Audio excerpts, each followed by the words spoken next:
YouTube's Grand Fuhrer Regal accidentally decoded EJ's entire Lexi resurrection plan and nobody's talking about it. Okay, stop. Whatever you're doing right now, pause it.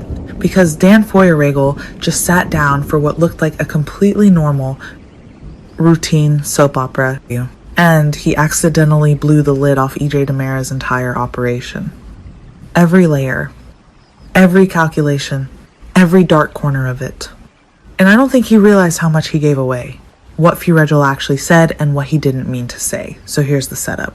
Feuerregel was talking to Soaps about EJ's darker turn, which, if you've been watching lately, you've absolutely clocked something has shifted in EJ. He's more controlled, more calculating, and honestly, a little terrifying in a way that the show hasn't quite captured in years. And Feuerregel's explanation for why the shift is happening is where things get genuinely fascinating. He said, and I'm paraphrasing here because I want to really dig into the meaning, that EJ's darker instincts never actually disappeared. They were just buried, waiting. And when nobody around EJ believed in his supposed redemption arc, that's what gave the darkness permission to come back. Think about that for a second, because that is not a small thing to say about a character. What Feuerregel is describing is not a villain relapse. He's describing something way more psychologically nuanced than that. He's talking about a man whose entire identity is built on how other people perceive him. EJ DiMera has spent years trying to convince Salem, and maybe himself, that he's changed. But nobody bought it. And when nobody buys your redemption story, eventually you stop trying to sell it. That is honestly heartbreaking and terrifying. At the same time, the Lexi Project Science, or something much darker. Now let's talk about the actual plot at the center of all this. EJ is pursuing a project to resurrect Lexi, his sister, the beloved legacy character played by Renee Jones for decades before her heartbreaking exit. The emotional logic of it is understandable, right? He lost his sister. He never got over it. He has resources and DiMera science at his disposal. Of course EJ would try. But here's the kicker, and this is where Feuerregel's interview goes from interesting actor insight to full-on confession. He confirmed that EJ is framing this project as something that could benefit all of humanity. A medical breakthrough. A scientific gift to the world. And he believes that at least partially. Feuerregel was clear that EJ genuinely thinks this research could help people. But in the same breath, he confirmed that EJ is also very much aware of the massive financial opportunity here. His investment is financial, Feuerregel said. So this isn't just grief-driven altruism. This is grief-driven altruism wrapped around a DiMera business opportunity, which, let's be real, has always been the EJ DiMera brand. What's wild is that most fans are reacting to this like it's a surprise. But I'd argue this is actually the most consistent EJ has been in years. This is not EJ going rogue. This is EJ returning to factory settings. The history lesson, this is not the first time. Let me take you back. Because if you want to understand where this Lexi storyline is headed, you need to remember who EJ was before the show spent years softening him for Nicole. For Sammy.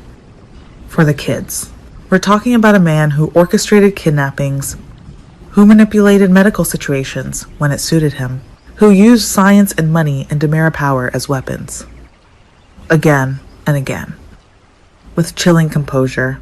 The good EJ that the writers gave us for a while, I always thought that version felt a little borrowed, like a costume he wore because circumstances demanded it. Now the circumstances have changed, and the costume is coming off. What Feuerregel described in this interview maps almost perfectly onto the EJ we saw during the early years of his run in Salem. The cold pragmatism. The ability to look at a human being and calculate their utility. Remember how he used to do that microsecond where you'd see him assess a situation and make a decision that nobody else in the room had even processed yet. That guy is back. And he's got better resources now. The Lexi angle makes this even more loaded. Historically speaking, because Lexi herself was the moral compass of the DiMera family for so long. She was the one who pushed back. Who said this is wrong when Stefano and EJ went too far?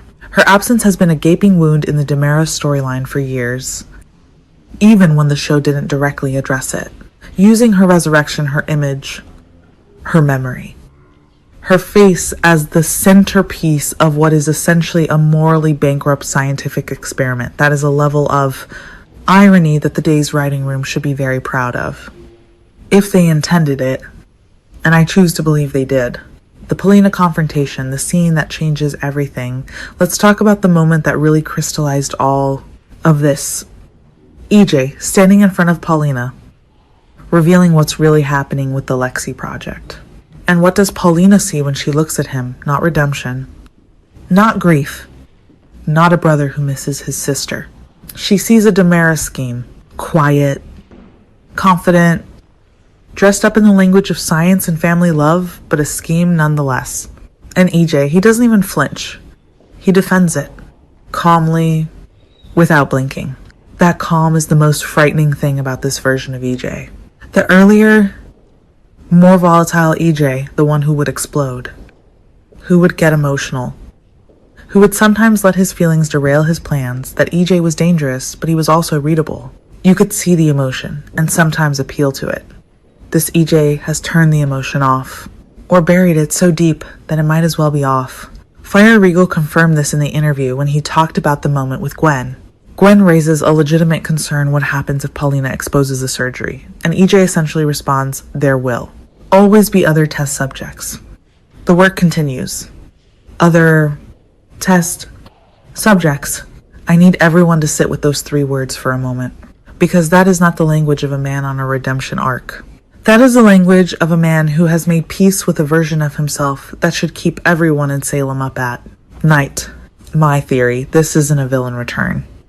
It's something worse. Okay. Hot take time. And this is where I might lose some of you. But I genuinely believe this. I don't think EJ is simply going dark again. I think what we're watching is something more unsettling. A man who has genuinely convinced himself that what he's doing is right. Most great soap villains, and EJ has always been one of the greats, know on some level that they're the bad guy. They embrace it. They enjoy it. They lean into the drama of it. Classic Stefano energy. Alright, there's a theatrical quality to that kind of villainy. But Fire Regal's interview suggests something different for this version of EJ. He said EJ still believes the good part of himself exists somewhere underneath. Still genuinely thinks he's capable of doing something meaningful here. He's not abandoning his better instincts, he's just letting his worst ones take the wheel, while telling himself the destination is still noble. That's not a soap villain. That's a man who has weaponized self-delusion. And in some ways, that's so much more dangerous. Because you can reason with a mustache-twirling villain. You can appeal to their ego, find the angle, make the deal. But someone who genuinely believes they're the hero of their own story, who has constructed an entire internal justification for test subjects and financial gain and secret experiments on a dead woman, you cannot reach that person. And Salem is about to find that out the hard way. What happens? Next predictions and possibilities. Alright. Prediction time. Here's where I think this goes. First, Lexi comes back. Or something that looks like Lexi comes back. And I don't think it's gonna be clean or triumphant. Nikki Crawford was brought back for a reason. And I believe what we're going to see is a version of Lexi that raises more questions than it answers. Is it really her? Is she the same person? What did EJ's science actually do? The show has always been at its best when the miracle turns out to have a price. And this one has Demera fingerprints all over it. Second, Paulina is the wild card. She knows too much now. And knowing too much around EJ, Demera has historically been very bad for a person's health and happiness. I think Paulina becomes EJ's primary obstacle. And I think watching those two go head to head is going to be appointment television. Third, and this is the theory I'm most invested in, I think someone close to EJ is going to be the one who breaks. Not through confrontation, through something he can't armor himself against. My money is on it being Lexi herself, if and when she returns. Because if anyone could reach the buried version of EJ that Fire Regal says still exists, it's the sister he loved. Enough to start all of this. Whether the show goes there, whether they give us the redemption beat or let EJ stay in this terrifying middle space, that's the drama. That's why we watch. Here's the bottom line. And I'll keep it simple. Dan Feuerriegel did not just give us a promotional interview. He gave us a roadmap. He told us that EJ's darkness is not a phase. Not a temporary detour. It's the authentic core of who this man is. Reasserting itself after years of suppression. He told us that EJ genuinely believes he's still capable of goodness, even as he casually talks about replacing test subjects. He told us the good version of EJ is still there, but buried.